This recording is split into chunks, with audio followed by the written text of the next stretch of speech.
America Iran युद्धाचे चटके आता सर्वसामान्यांना बसण्यास सुरुवात झाली असून देशभरात गॅस टंचाईचा सामना करावा लागत आहे. सोलापूर शहरासह अनेक शहरांमध्ये गॅस सिलेंडरसाठी रांगा लागत आहेत.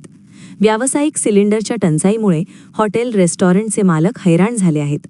देशभरातील गॅस टंचाईचा सामना करण्यासाठी सरकारने एस्मा कायदा लागू केला आहे. त्यामुळे गॅसच्या साठवणुकीला आणि काळ्या बाजाराला चाप बसेल. तसेच केंद्र सरकारने देशांतर्गत नैसर्गिक गॅस वाटपाच्या प्राधान्यक्रमात मोठा बदल केला आहे. सरकारने LPG, CNG आणि घरगुती पाईप गॅस उत्पादनासाठी सर्वप्रथम उपलब्ध करून दिला जाईल. यापूर्वी देशांतर्गत नैसर्गिक गॅसच्या प्राधान्य यादीत CNG आणि घरगुती पाईप गॅस या दोन क्षेत्रांना अग्रक्रम होता.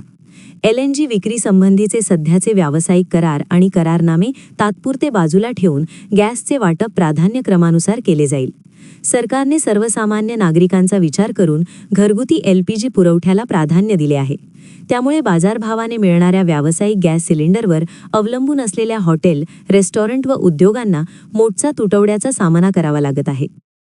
बंधुप्रेम न्यूज चॅनलला लाईक, सबस्क्राईब व बेल आयकॉन दाबायला विसरू नका. धन्यवाद.